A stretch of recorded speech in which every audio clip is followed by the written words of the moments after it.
सुनायला लावून देणार काय काय शेजारणी असतात ना बाप्पा, टकटक दिसायला 6 जणी इथं. तुम्ही उभ्या राहा, तुम्हाला एकूण एकीची शपथ आहे. तुम्ही 6 माग पाहूत नका, तुम्हीच 6 जणी, त्याच त्याच त्याच तुम्हीच. मरायची एखादी बाप्पा.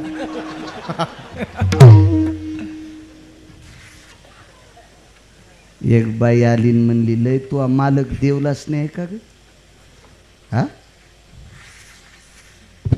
शपथ घातल्याबरोबर 2 बायका करून ब्रह्मचार्याच्या यादीत गेलाय. बाटवा त्याची शपथ. झोपल्यान 2 जण बाजूला ना अंगावर हात घेतले. मेडीला अशी कट्यार बांधली, तोडी येले कर आणण्यासाठी तोडून टाकली थोटकच. संक्रांत आली महिन्यावर, पुरविली आली. संक्रांत महिन्यावर आली.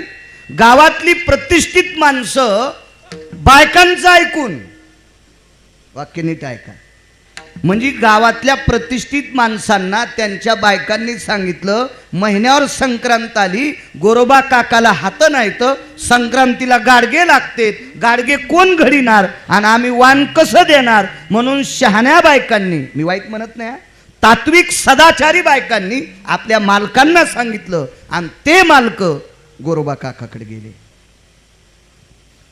काका, आता सगळी काकाला काका म्हणत होते का नव्हते देव जाणे. आता कोणाची मायवी आली काका न म्हणायला, आता तर सगळ्यांना म्हणावंच लागेल. पण त्या काळात म्हणत होते का नव्हते काय काय काय माहित. काहो म्हणे, महिन्यावर संक्रांत आली, आमच्या बायकांनी वाण कसं द्यायचं. पूर्वीच्या काळातल्या बायका शक्यतो मातीच्या गाडग्याशिवाय वाण देत नव्हत्या. आताही देतात. मधात निघली होती मोकार टेकन चौघीत लुगडं एक, तांब्याचे बुटके. हो, कोण्या महाराजांनी सांगितलं त्या बाईन, मला त्याचं नाव सांगावं, रुमण्यानं सांगतो त्याला. शास्त्र म्हणेल ते सांडावे, ते राज्यही तृण मानावे. बापाची जहागिरी का आपल्या काही बी करणं. घरात काही करता येईल, पण परंपरेत मात्र काही करता येत नाही. जी संतांनी लावून दिलेली परंपरा आहे ती. कालच्या शिमग्याच्या सणाला काही हलकटाईनं त्याचे नियम लागू केले नाही. महाराज, मी वर्षभर पेत नाही, पण धुरड्याच्या दिवशी पेतो. हे बा, आपल्या परंपरा, आपले सण, आपल्या रूढ्या हलकट लोकांनी बाटवायच्या नाही. धुरडा हा प्यायचा सण नाही. हो, काय काय नास्तिक. काल मी शेगावकडे गेलो, खामगावच्या पुढे. अरे इतकी दुकानं कीर्तनात सांगू नये का. सणाच्या दिवशी एरवी काय बंधन आहेत तुम्हाला. मुद्दाम धुरड्याच्या दिवशीच असा आगावपणा का करावा. एका व्यक्तीने केलता बाप्पा. हे जे करायलेत का त्याची भावकी आहे.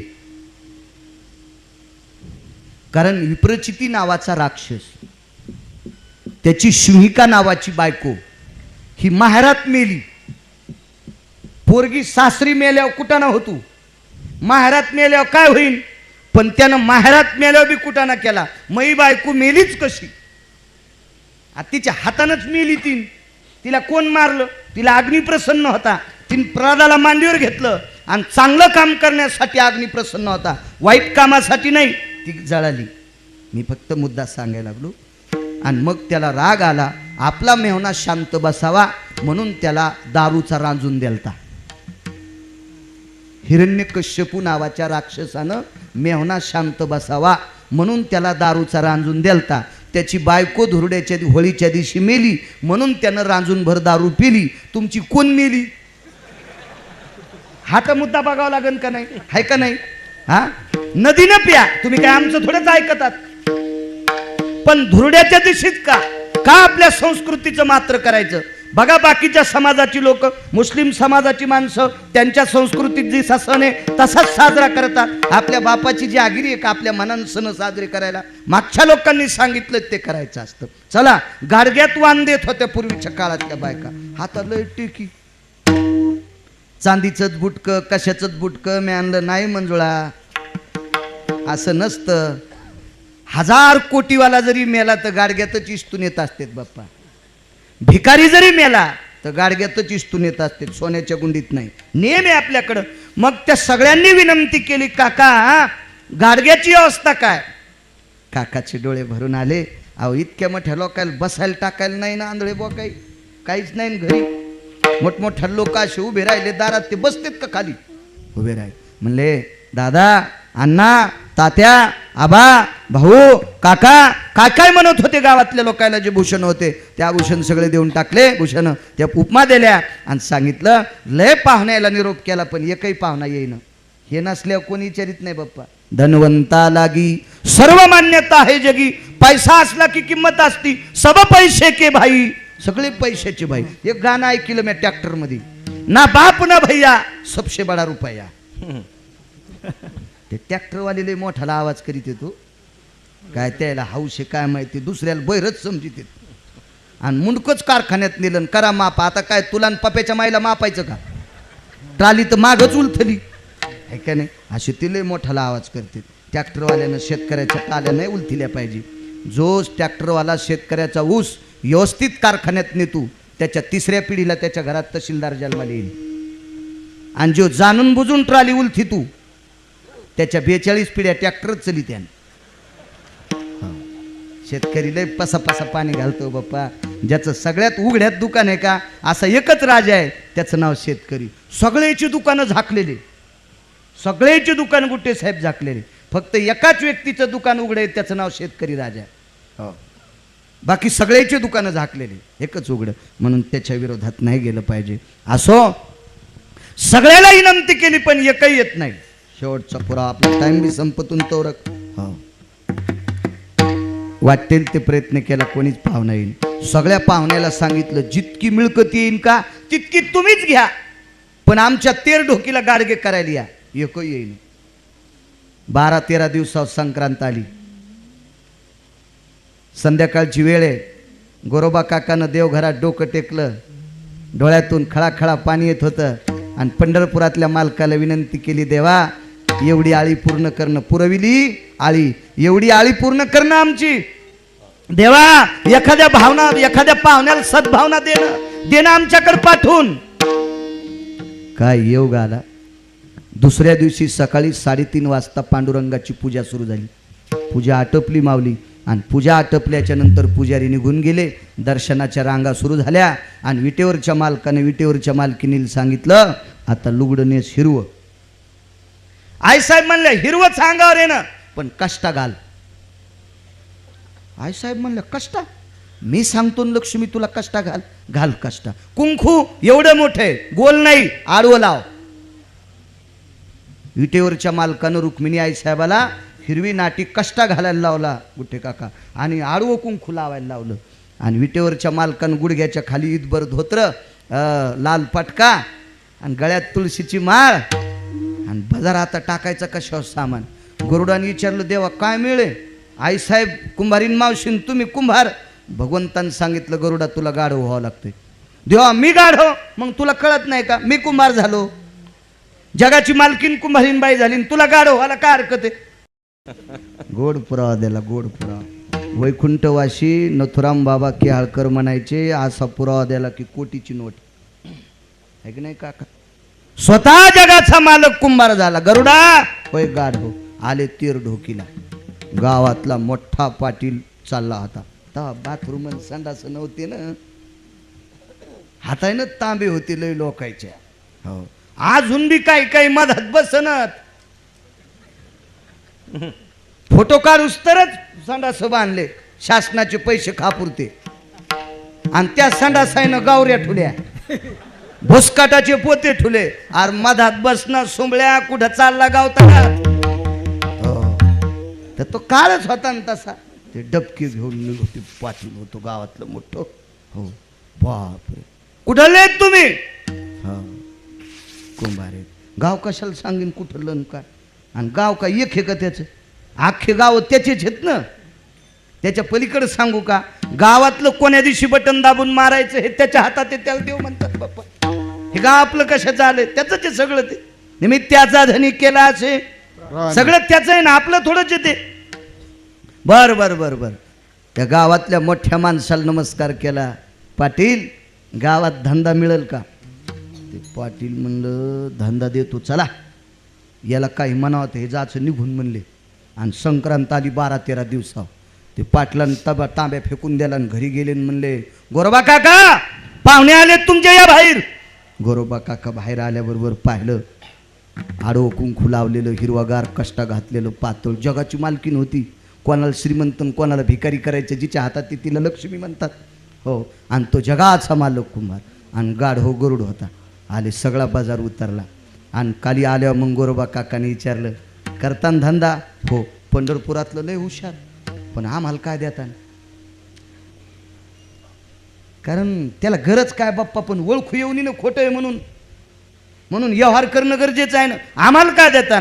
गोरोबा काका म्हणले, आमच्या 2 पत्न्यां मी जेवढं येईन तेवढं आम्हाला भाकरी देत जा, बाकी सगळं तुम्हाला. खुश झाला कुंभार पंढरपुरातला. आणि मग माती टाकली पाणी आणायला पंढरपुरातली मालकीन. 2-3 घागरी मातीवर टाकल्याबरोबर गोरोबाच्या चिखलावरी नाचे पांडुरंग. जगाचा मालक नाचत होता त्या चिखलावर. आणि तो काय चिखल तुडीला, देवांची चिखल तुडीला किती मऊ झाला असेल. हात लागल्याबरोबर हजारो गाडगे. 3ऱ्या दिवशी तर आवा भाजला. आवा भाजल्यावर बायका गाडगे कशा घेत असतात अशा हडसून. हो, एक बाई अशी 3-3 बाऱ्या हडसू लागली, पैसे देत नव्हती ती. हो, अशी हडसू घेऊ लागली. राग आला पंढरपुरातल्या मालकाला, म्हणलं, ए बाई बोटान काय हानी ती भितडाव हान. ते म्हणली, मा काय आडमुठ कुंभार आहे. ते आडमुठच आहे ते. चांगल्या आडमुठायला ते लंब करते, ते साधा आडमुठे होय. हा, पंढरपुरातल्या सारखा गुंडा अजून जगात कोण नाही. ज्यानं रावणासारख्या गुंडाला दुपारा हाणले बाप्पा, ते किती नंबरचा गुंडा असेल. बाई म्हणली, मा का कुंभार आडमुठे ग भितडाव हान म्हणतंय. फुटन गाडग म्हणला, हान ना. ती बाई कशी हानी, त्या बाईच्या हातातलं गाडगं घेतलं आणि भितडाव हाणलं, टणकन उडालं. माय आगाऊच गाडग. अख्ख्या गावात चर्चा. जी गोष्ट तुम्हाला लवकर कळवायची का ती ह्या पेपरात टाकायची. अहो, संध्याकाळच्याला सर्कलमध्ये जाती. हो, अख्ख्या सर्कलमध्ये संध्याकाळच्याला जाती. जी गोष्ट लवकर कळवायची ती यायला कळवायची. पटकन कळती पटकन. आमच्या इथल्या एक जणाला बायकोला पैठणी आणायची होती, मिळत बसणं. संक्रांत जवळ आली आणि बायकोला पैठणी आणायची. मला म्हणला, बाळू महाराज काही म्हणा राव, पपेश माय लय ताण द्यायली, पैठणी आणायची. आणि म्हणला, आणा मग. नाही, मिळच नाही आम्हाला. आणि म्हणलं, मी तुम्हाला दिले असते, पण मला बायको मी संन्याशी थोडाचे, मला महिला आणावं लागेल ना. म्हणला, एक आडू नको बोलू गडे. म्हणले, बाळू मोठं होतं आमच्या गावातला माणूस. म्हणला, पैसे देऊ नको, पण तू ऐकत येत. म्हणलं, त्या पुंजानं घेऊन यायला तुम्ही मधात जा. आमच्याच घरात त्याला बसवलं. ती बायको तिकून आली. म्हणलं, जीजी कुठे गेले अण्णा? आताच म्हणत्याला गेलीत मला पैठणी आणायची. आणि म्हणलं, जीजी औंदा पैठणी काय करायची? संक्रांतीला. औंदा नाही, सक्रात नाही ना, संक्रांत जुन्यावर रे. महाराज सांगल ती दिशा, आम्ही सांगू ते पर्व काळ. म्हणले, माळू महाराज काही म्हणा, त्याला फोन लावा बरं. 12 महिने पुन्हा संकात साडी खराब होत असती, त्याला म्हणा आणू नका. आता आमचा फोन असा बारीकसा, मी लगेच बटणं नाही दाबले, लगेच म्हणलं, अण्णा कुठे आहेत? म्हणत्यात, वापस या, साडी आणू नका. बरोबर. आणि ते मागच्या घरात होतं आमच्या. हिला काय माहिती चतुरीला, ते मागच्या घरात होतं.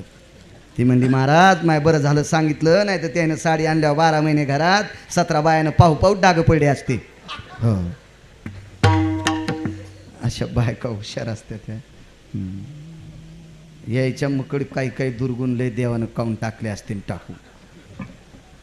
बाप्पा माणसाला कोणता आहेर घेऊ द्या,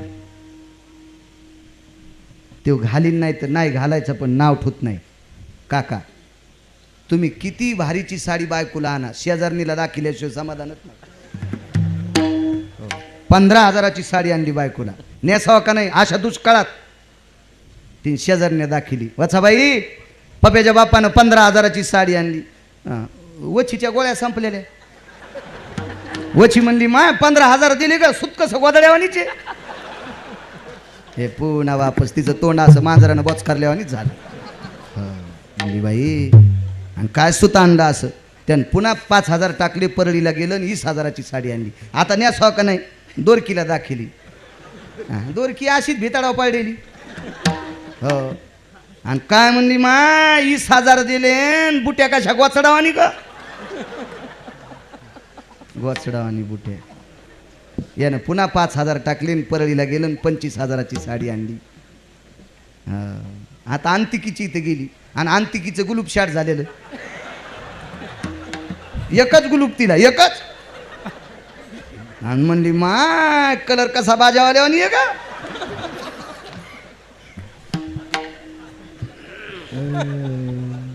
कदर कदर ते म्हणला पप्याची माय तू माग बस बर. माग ती बसली सारडगावच्या त्या कोपऱ्यातच पडली. आणि दुकानात गेल्यावर म्हणलं आता तुला कोणती घ्यायची म्हणलं ती मागत पडली ना. मला म्हणाला काय पडली ना माग. कशा असं त्यात बघा आहे का नाही. आणि इतक्या बेजार करतात आणि संक्रांतीला वाण देतात. काय फायदा आहे मला सांगा ना. पिना पाडा त्याचा बेजार करू करून काय इतका येडा वेळ पंढरपुरातला. या बा बाईचा सगळ्यात मोठा देव आपला कपाळावरचा मालक आहे. हो, जी बाई आपल्या मालकाच्या 2-3 टाइम पाया पडती का तिच्या पंढरपुरातला पाया पडतो काका. पंढरपुरातला जी का भाग्याची आहे वंतीचा पती तिचा देव. मानी भ्रताराची बोली धन्य जगी ती माऊली. तिचे होता दरुशन मिळे पोटभरी अन्न. तू का म्हणे पतिव्रतान तिची देवावरी सांगता. इतकी ताकद आहे तुमच्यात, इतकी ताकद. लावून एखादच धरी ती. एखादच कशावर धरायली त्याच्यापेक्षा मालकाला किती मानायली हा महत्वाचा विषय सगळ्यात मोठा टावेल. चला अख्ख्या गावात चर्चा झाली. असा कुंभारदादा आलाय गाडगे दगडावर हल्ले तरी फुटत नाही. बाय म्हणले मा काय जादूगर येतो काय गो. गाडगीत फुटणत. माणसं वर्माव बोट होत असते. गावातले 4-2 म्हणले अरे मला तर जरा घोळच वाटायलाय. ते म्हणले काय घोळ आहे. अरे ते गाढव लोळत ना. गाढव लोळत ना म्हणले. सगळे गाढव लोळतेत पण हे गाढव लोळत ना. भगवान म्हणले गरुडा तू गाढवायच्या समाधाना करता लोळगडे. भगवान काय म्हणले गरुडाला तू गाढवायच्या समाधाना करता जरासा लोळ. देवा मी का गाढव आहे का. अरे पण गाढ व्हायला वाटायला ना गाढवान लोळा. लोळ म्हणले लोळ. लोळले गरुड पण तरी माणसं लई चित्र ना. ए ते भूकच ना. गाढव भूकच ना ते.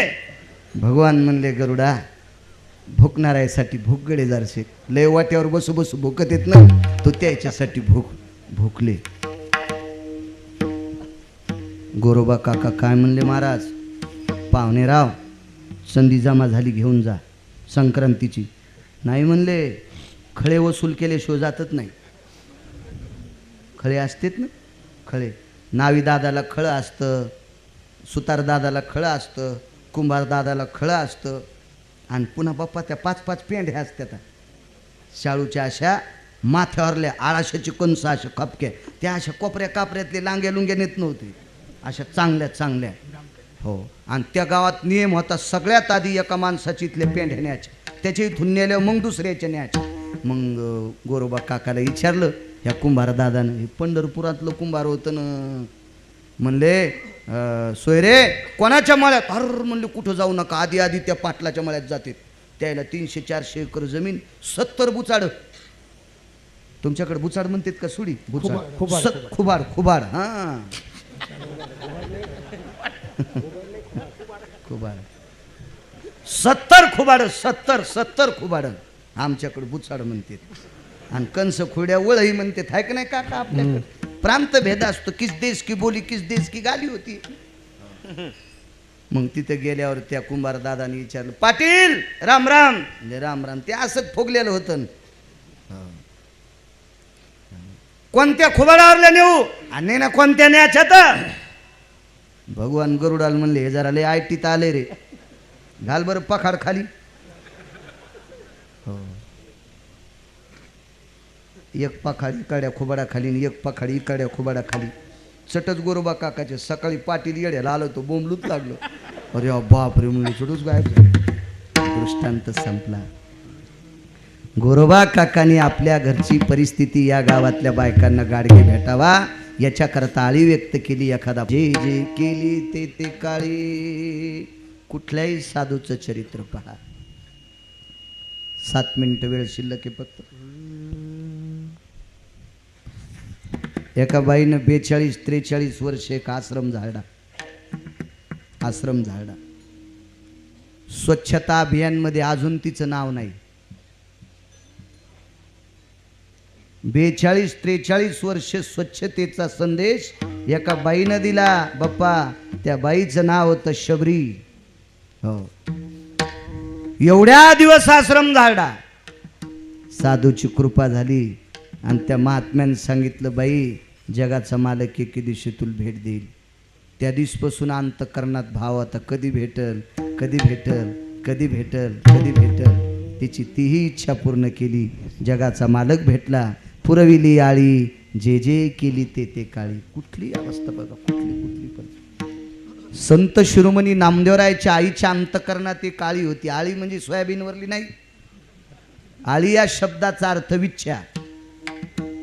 मनात एक विच्छा आली, पंढरपुरातला मालक आपल्या इथं दिवाळीच्या पहिल्या पाण्याला आंघोळीला यावा, अशी विच्छा. नामदेवरायाकडे विच्छा प्रगट केली. नामा जी आई, भगवंताला पहिल्या पाण्याला आंघोळीला आपल्या घरी बोलव. नामदेवराय म्हणले, आई दिवाळीचा सण आहे, मोठी मोठी वारकरी मंदिरात असतात, देवाला स्नान घालतात, पंचगव्याचं स्नान असतंय, मधाची घागर आहे, दुधाची घागर आहे, मध म्हणजे मोहळाचा, मधाची घागर, दुधाची घागर, दह्याची घागर, लोण्याचे उंडे येतं आणि साखर दळलेली आहे. सगळ्या गोष्टी तिथं पंचगव्याचं स्नान असतंय. वेदाच्या रुचा म्हणणारी विद्वान पंडित जिथं रुचा म्हणण्यासाठी आहेत. आणि आई आपल्या इथं बाथरूम नाही, देवाला पाठ चौरंग नाही, या दगडावर पाय सोडून बसावं लागन, आंघोळीला बकीट नाही, घंगाळ नाही, फुटक्या तोंडाचा डेरा आहे, तांब्या नाही, गाडगच हे आंघोळीला. म्हणले, नामा काय असेल ते असू दे, पण आपल्या इथं आंघोळीला देव यावा. नामदेवरांनी सांगितलं, आई उठणं आहे का? आईने सांगितलं, नामा श्रीमंत माणसाच्या घरचा मी दसरा काढा आणि त्या दसऱ्याच्या बदल्यात 8 अक्षे तिळ आलते, घामाचे तिळ, निष्ठेचा घाम आणि घामातून सुदाम, चांगल्या दामातून प्राप्त झालेली तिळ. त्या तिळाचा सुगंध किती गोड असेल नामा, आणि त्याचं उठणं केलंय, बोलो. नामदेवराय म्हणले, आई सांगतो देवाला, पण मला वाटत नाही ही इच्छा आपली पूर्ण होईल, ही तुझी आळी पूर्ण होईल. तर आईने सांगितलं, बघ प्रयत्न करून. अख्खा आयुष्य तू भजन केलं, तुझ्या बाबांनी भजन केलं, आपल्या घरात सगळी माणसं भजन करतात, आपण मागतो तरी काय त्याला फक्त त्यानं आपल्या घरी आंघोळी द्यावा. नामदेवराय काकड्याला बसले नाही त्या दिवशी. नामदेवरायाला बसायची जागा होती भगवान शिवशंकराच्या उजव्या हाताला. हो, भगवान शिवजी काकड्याला बसायचे बाप्पा, त्यांच्या उजव्या हाताला नामदेवराय बसत होते. कारण वारकरी संप्रदायाची स्थापना शंकरांनी केली. एका जनार्दनी वैष्णव आणि शिरोमणी महादेव आणि भगवान शिवशंकराला आवडेल असं पहिलं उभं राहून कीर्तन जर कोणी केलं असेल काका, तर ते नामदेवरायाने केलं. आणि त्या कीर्तन इतकं गोड झालं, त्या काय ते नामदेवरायांचा अधिकार. परिस्थिती अत्यंत नाजूक. सुंबाचा करदोडा, रक्त्याची लंगोटी, नामा वाळवंटी कीर्तन करी. अत्यंत परिस्थिती नाजूक. घर केळीवरी नारळी, घर चंद्रमोळी, जाणतसे आळे नामयाची. अत्यंत परिस्थिती साधी. जा नामदेवा, भजनाची साधना आहे आपल्याकडं. भगवान शिवशंकरांनी पाहिलं, माझ्या बाजूला येत नाहीत नामदेवराय. मागं बघितलं तर ते गणपती बाप्पा पशी उभे होते, साक्षी गणपती पाशी. भगवान शिवजी उठले, नामदेवा काय येत नाहीत? काय नाही म्हणले, देवा जी आईनं जन्म दिलाय तिची कुशी इतकी पावन होती म्हणून मी वारकरी झालो, आणि त्या आईनं मला काम सांगितलं आणि ते काम पूर्ण करू शकत नाही. काय काम आहे? माझ्या आईची आळी आहे, माझ्या आईची इच्छा आहे, आज भगवंतानं पहिल्या पाण्याच्या आंघोळीला उद्या तिकडे यावं. भगवान शिवजी म्हणले, अरे उद्या दिवाळीचा किती जल्लोष आहे नामदेवराय, आणि कसं तुमच्या घरी येता येईल? मी फक्त अपेक्षा व्यक्त केली, इच्छा व्यक्त केली, आळी व्यक्त केली. पूर्ण करायची का न करायची तो ठरेल. भगवान शिवजी नामदेवराय पशीच उभे राहिले. विटेवरच्या मालकाला करमत नव्हते, दोघं मधात नसल्यावर आवडतं वय. स्वतः विटेहून खाली गेले आणि विचारलं, काय? नामदेवाची इच्छा आहे तुम्ही त्याच्या घरी जा. सण दिवाळीचा आला, नामा रावळाशी गेला. आणि मग भगवंताला सांगितलं तुम्हाला यावं लागतंय. भगवंतानं सांगितलं काळजी करू नका, तयारी करा, मी येतो. शिवजींनी सांगितलं तुम्ही एकटे नाही, मी पण येतो. आणि दोघं गेले आणि नामदेवरायाच्या घरी दगडावर पाय सोडून आंघोळ केली. कुठे टावेल अंग पुसायला? टावेलच नव्हता न बाप्पा. आतमध्ये टावेल हुडकायला गेले. भगवान शिवजींनी सांगितलं, नामदेवा काय मिळे? तुमचं डोकं तोंड पुसायला टावेल पाहिजे. शंकर म्हणले, वाळलं ना रे, असंच वाऱ्यानंच पाणी वाळलं आमचं. नाही म्हणले देवा ताच आईची इच्छा आहे. भगवंतांना नामदेवरायाच्या कानात सांगितलं, जिच्या पदराखाली विश्वाच्या मालकाचं भजन करणारा बाळ जन्माला येतोय तिचा पदर किती गोड असेल. मग टावेलनं कशाला तोंड पुसायचं. तिच्यात पद चिन्मयी स्वरूप असणारी अधिकार संपन्न साधू श्रीमंत श्री जगद्गुरु तुकोबराय यांचा प्राप्त प्रसंगी निवडलेला अभंग. विठाला प्राप्त प्रसंगी निवडलेला अभंग माझ्या श्रीमंत श्री जगद्गुरु तुकोबरायांचा आहे. या अभंगाद्वारे तुकोबराय भक्ताविषयीचा देवाचा अत्यंत कळवळा जिव्हाळा गोड सद्भाव आजच्या अभंगाद्वारे श्रीमंत श्री जगद्गुरु तुकोबराय प्रतिपादित करतात. विठाला विठाला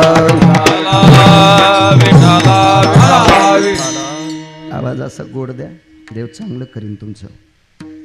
सगळ्यालाच द्या, मला एकट्यालाच नाही, सगळ्यांना द्या.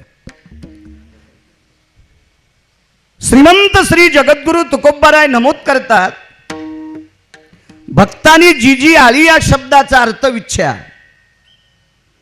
जी इच्छा प्रगट करावी, अंतकरणात जी भावना यावी, ती भावना ती विच्छा आली या शब्दाचा अर्थ विच्छा ती जगाच्या मालकाने पूर्ण करावी. जे जे केली ते ते काळी, कालाचा भेद नाही सांगितला. रात्र असेल, दिवस असेल, उन्हाळा असेल, हिवाळा असेल, पावसाळा असेल, याचा तिळमात्र कसल्याही प्रकारचा काही देव अंतकरणात संकोच बाळगत नाही. भक्तांनी इच्छा प्रगट करावी आणि जगाच्या मालकाने ती पूर्ण करावी. जे जे केली ते ते काळी, अशी कोण आहे तर माय तरी आईसी सांगा, कृपाळवा पांडुरंगा. विचारलं कोण तर ती विटेवरची मालकीन आहे.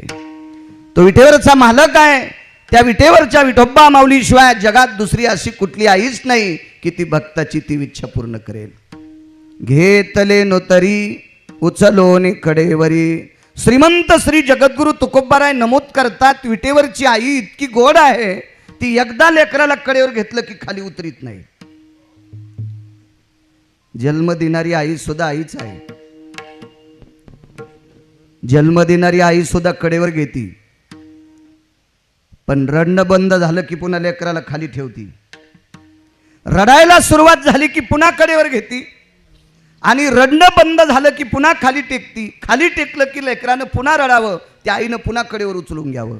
असं जर 5-4 वेळेस जर झालं तर जन्म दिलेली आई असं नमूद करते, बाळा जीव घेतो का रे माझा,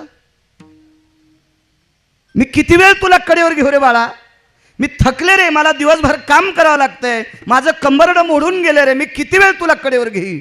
जन्म दिलेली माय अशी म्हणू शकते, पण विटेवरच्या आईनं ठराविक लोकांना कडेवर घेतलंय, आतापर्यंत खाली उतरिलच नाही. अशी काही ठराविक लोक आहेत.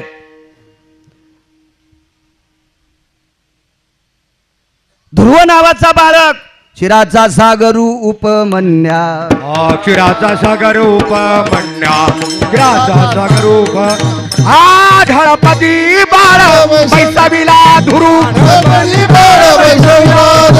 आढळपती बाळ बैसाविला धुरू,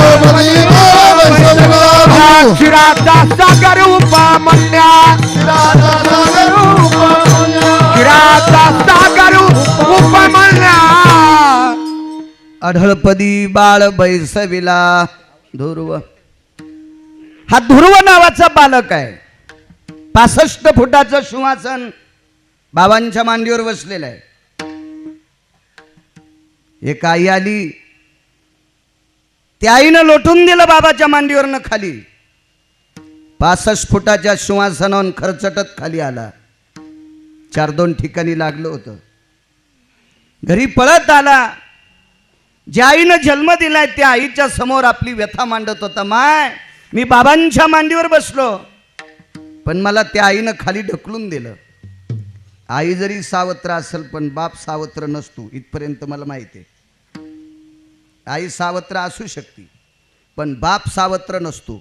श्रोताम पिता तुल्यानाम अशुद्धो भय व्याप्तियाम जायते न खलु य भवे अपत्यानां सुधानां वात्सल्यां पराभेदं श्रुतं पिता नैव स्थिता.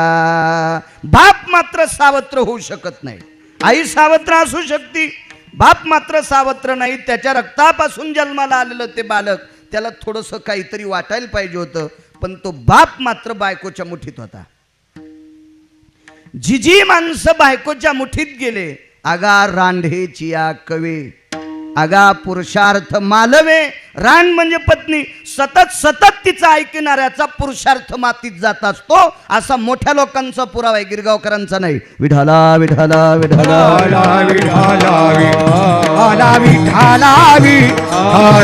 खुर्ची खुर्ची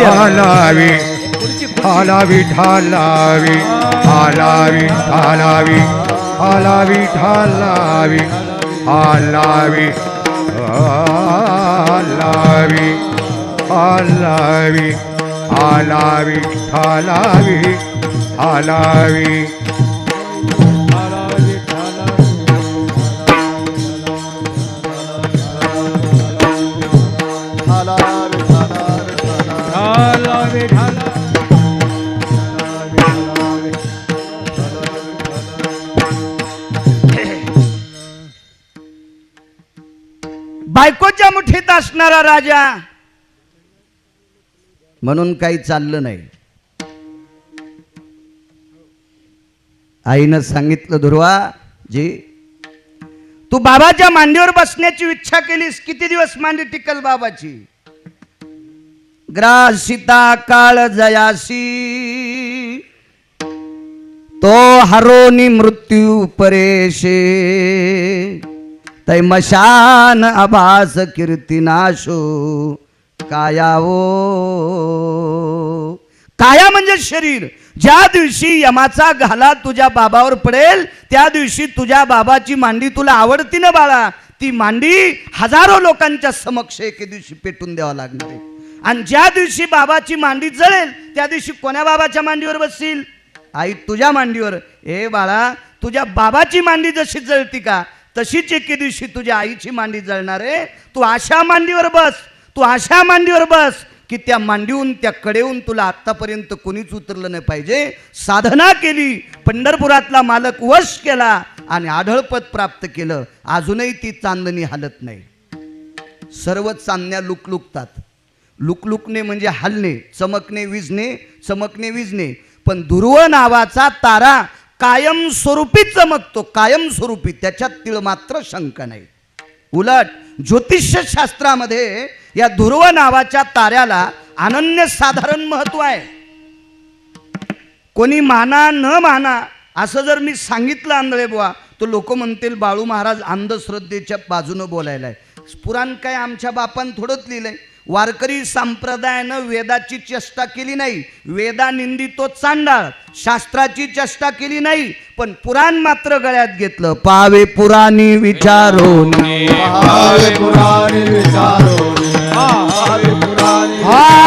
तुका म्हणे नाही विश्वास ज्यामली पाहावे पुराणी विचारोनी, विचारोनी पाहावे पुराणी विचारोनी. विश्वास ज्यामली पाहावे पुराणी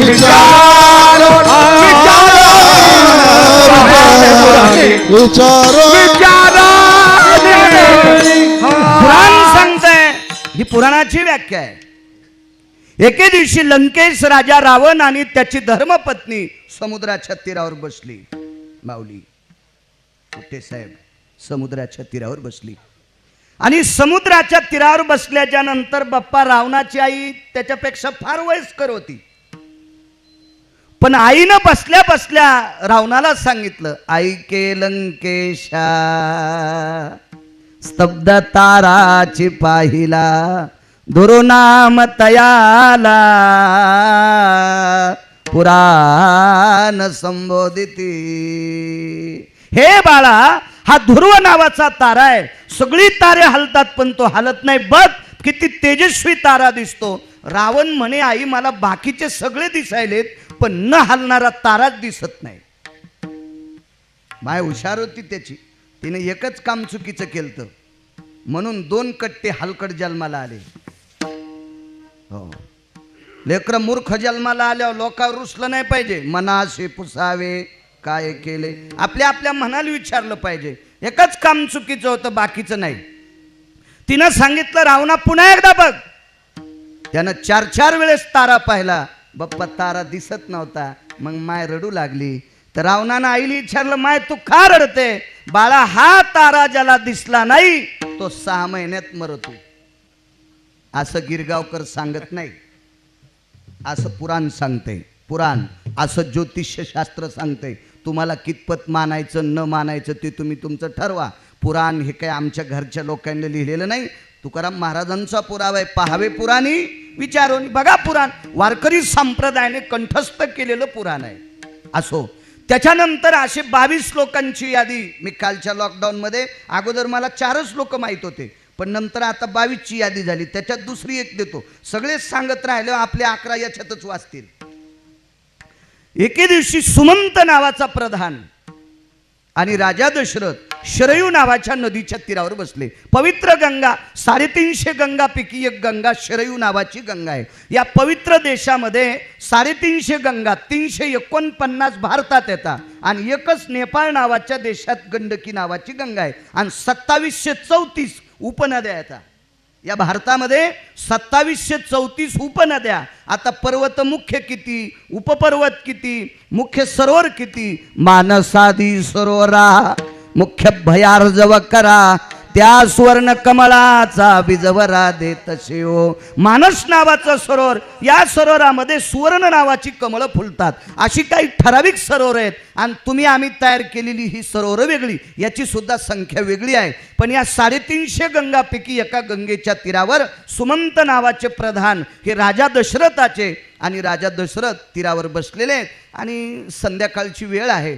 त्या वेळेला सुमंत सांगत असतात, राजन बघा ते किती सुंदरसा ध्रुवचार आहे, त्याच्यासाठी 3 ओळ्या येतात. पण आपण पुढं सरकू. सुंदर ओळ्या लिहिल्या त्याच्यासाठी, गोड गोड गोड.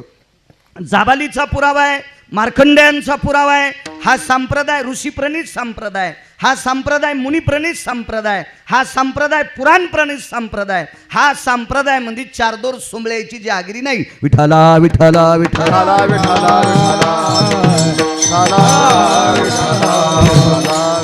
कडेला बसले आणि सुमंताने सांगितलं, राजन बघा पहिलं तो गा ब्रमंडळी, तो आकाश पटलामध्ये दिव्य असा तेजस्वी तारा आहे. तो बघता का? 2 पुरावे आले.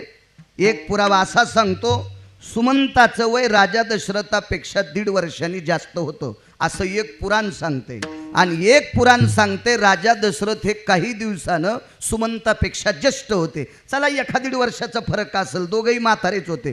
पण सुमंताला बाप्पा तारा दिसतो, दशरथाला दिसत नाही. 4-2 वेळेस सांगितलं, बघा ना बघा ना बघा ना. दशरथ राजानं सांगितलं, मी याच्या अगोदर खूप वेळेस तारा बघितला, पण या 5-7 दिवसात मला तारा दिसतच नाही.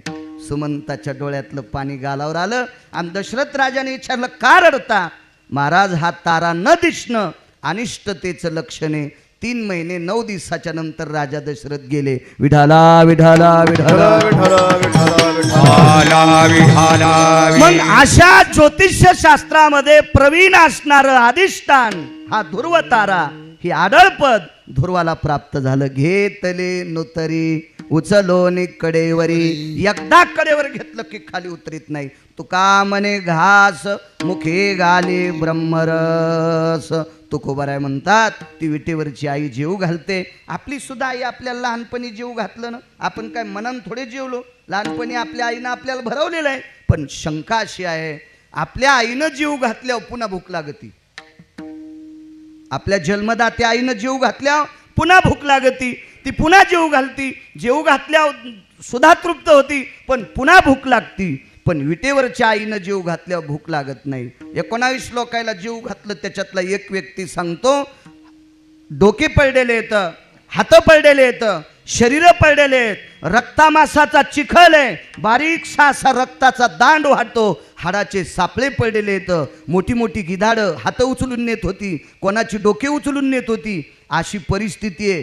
पात्र शुद्ध नाही बाप्पा. आणि अशा जाग्यावर विटेवरच्या माईनं एका व्यक्तीला 700 श्लोकाचं जेवण दिलं. ब्रह्मरसाचे पारणे. अर्जुनाला ते जेव घातलंय. अर्जुनाला भूक तर लागलीच नाही, पण अर्जुनानं जे जेवलंय ते त्यानं एक 2 श्लोक जरी गीतेतला अध्ययन केला तर त्याला सुद्धा बाकीची भूक लागत नाही. अशी जेव घालणारी विटेवरची माय आहे. हा साधा सोपा सरळ अभंगाचा अर्थ.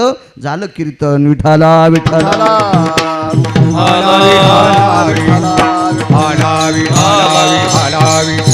मोठ्या श्रद्धेने, मोठ्या अट्टहासाने, मोठ्या असीम प्रयत्नाने चालत असलेला हा साऊंडला आवाज द्या छान. हा ज्ञानदान अन्नदान सोहळा वैकुंठवासी नामनिष्ठ मुक्त कैवल्य, मला वाटतं विठ्ठल प्रभू महाराज, विठ्ठल प्रसाद महाराज यांनी या सप्ताहाची सुरुवात त्यांच्या हस्ते झालेली आहे.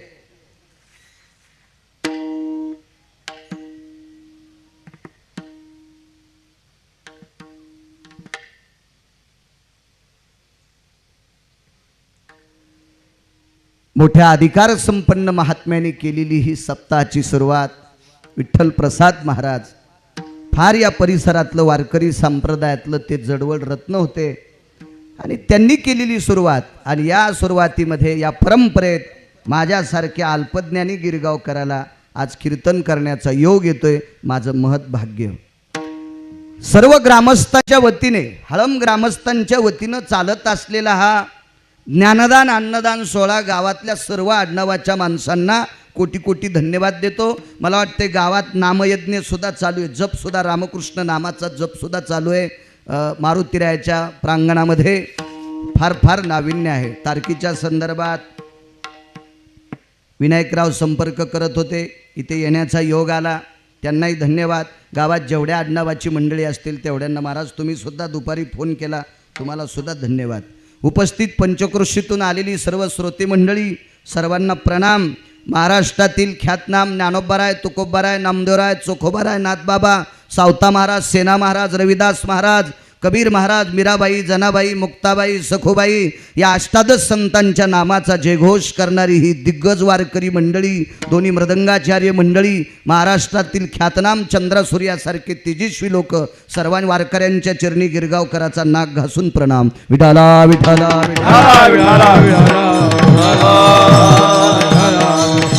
पुरविली आळी, जे जे केली ते काळे, माय तरी आईशी सांगा, कृपाळुवा पांडुरंगा. तुकोबाराय म्हणतात, भक्ताच्या अंतःकरणात जी इच्छा आली ती इच्छा जगाचा मालक पूर्ण करतो. आमच्या इथलं एक जण पंढरपूरला गेलं,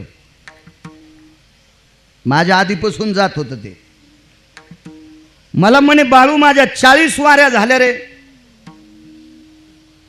तू कीर्तनात अभंग घेतला. म्हणला अभंग तुकोबारायचा आहे, माझा नाही. मी तयार केलेला अभंग पोरायची माय ऐकायची नाही, म्हणजे माझी बायको नाही ऐकायची, तर लोक कसे ऐकतील? काव्य संतांचं पवित्र असतंय. हल्ली काही लोकांनी काव्य केलं, ते काव्य 1-2 महिने बाप्पा गाजत आहे आणि 1-2 महिन्याच्या नंतर त्या काव्याला कुत्र पण विचारित नाही. पण संतांचं काव्य अनादिकालापासून चालत आलेलं आहे. तुकोबारायचा अभंग आहे. हो ना म्हणे, तुकोबारायचा अभंग आहे, पण तू कीर्तनात घेतला होता ना, पुरविली आळी. गेल्या 40 वर्षापासून मी पंढरपूरची वारी करतो आणि माझी एकही इच्छा पूर्ण करीत नाही. मी म्हणलं, सोमळ्या तसं नसतं ना रे रावश्या, देव इच्छा पूर्ण करतो हे मान्य आहे बापू, पण तू सुद्धा देवाचा तसा झाला पाहिजे ना. ते कोणाची इच्छा कशी पूर्ण कर. एका बाईला 8 महिने पूर्ण झाले. 8 महिने पोटात तिच्या गर्भ होता. 8 महिन्याचा गर्भ. करा जरासा गोड आवाज करा, देव तुमचं चांगलं करीन. हो, किती सुंदर म्हणायले ते माणसं, त्यांना पण आवाज द्या ना तुम्ही. हो ना, आवाज द्या. हो द्या, आवाज द्या. लय छोट्या सप्त्यात चांगले आवाज असते तर द्या. हे किती वाजवायलेत चांगलं माणसं, म्हणायलेत चांगलं. चला करा, आवाज करा. हो, नाही, भज्यातून बोंडातले फरक असतो. तोंडात टाकल्या इग्रतेत त्याला भजे म्हणतात, आणि कौरकच सगळा फुटत नाहीत त्याला बोंड म्हणतात. तसा आवाजात आवाजात पण फरक असतो बाप्पा. विठाला विठाला विठाला, विठाला, विठाला, विठाला.